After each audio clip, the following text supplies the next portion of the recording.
Well, 2021, a few months prior to the actual shooting, you were actually working with Straight Drop to try to sign him to CMG.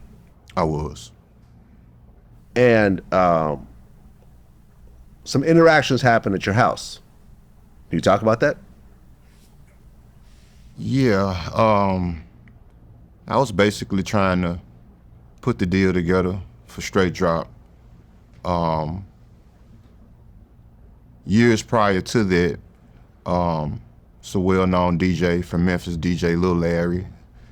He's a friend / associate of mine, reached out to me and wanted me and my brothers to possibly give him the advance money for Moneybagg Yo. We met up at my brother's car lot. We listened to the material. And for whatever reason, my brother decided against it. Look where Moneybagg Yo is at right now. Yeah.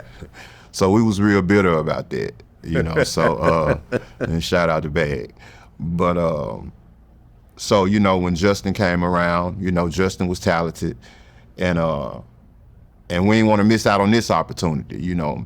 My whole goal was to try to get out the streets and stop, you know, hustling, especially at the age I'm at. And so I reached out to my brother and asked for his assistance, you know, and we started trying to put the deal together. And I reached out to Juke and asked him to come by and check the material out. And that's how it started. Okay, so Juke is at your house. Is Straight Drop at your house also? Correct.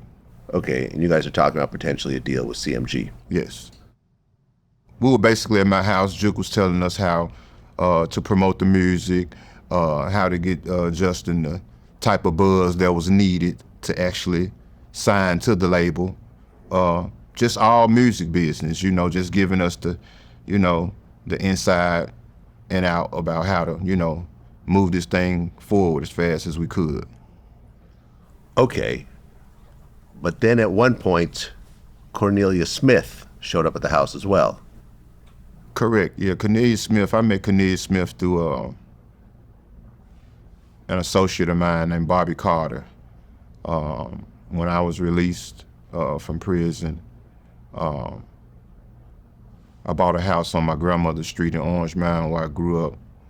And I met Cornelius through Bobby. And so on this particular night when we were having the music meeting, it was a knock at the door.